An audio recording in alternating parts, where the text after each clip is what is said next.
Je suis venue ici à Saint-Denis pour parler de la continuité de la France dans l'Europe. Je suis venue ici pour porter haut la parole de la France devant les vitraux et la chapelle, devant aussi cette ville qui est en plein mouvement et en plein changement. Saint-Denis est confronté à des problématiques qui sont aujourd'hui celles de l'Europe. Comment concilier le prestige d'un passé admirable avec les défis de la mondialisation? Comment assumer une identité charnelle devant les phénomènes migratoires et de l'abdication devant les marchés? Comment faire primer l'humain quand les exigences d'un monde complexe viennent assaillir la sacralité de la vie?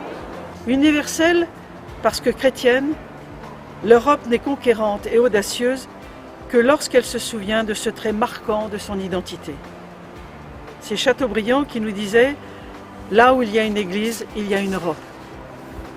Mais Saint-Denis, c'est également un repère devant le risque insupportable des profanations.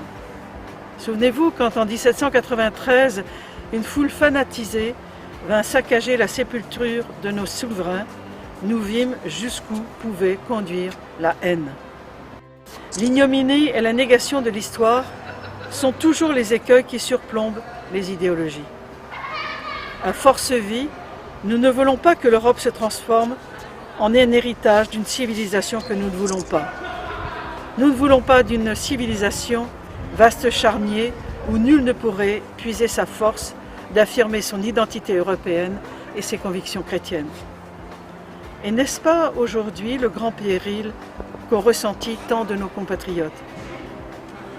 Devant les rapports Lunacek ou Estrela, devant les empiètements de Viviane Reding, qui voudrait que la Commission dicta les droits familiaux et éthiques, devant l'homme de la théorie du genre en France, nos électeurs ont parfaitement compris que la vie devait s'imposer au centre du jeu politique et citoyen. Dans les grands cimetières sous la lune, Bernanos nous dit « Le monde va être jugé par les enfants ». Fille de Saint-Denis, la France doit s'honorer de son passé et construire un avenir européen, respectueux de l'intégrité d'une enfance et qu'elle ne soit pas condamnée ni aux déviances des théories délirantes, ni à l'utilitarisme mercantile. Quand en 475, Sainte-Geneviève acheta les terres où s'édifia la basilique, sans doute ne savait-elle pas que des siècles lui garderaient mémoire de cet enracinement profond en terre de France. À force vie, nous voulons que l'Europe puisse retrouver ce souffle fondateur, des valeurs chrétiennes, un futur européen organisé autour de la seule valeur fondamentale qui vaille, la vie.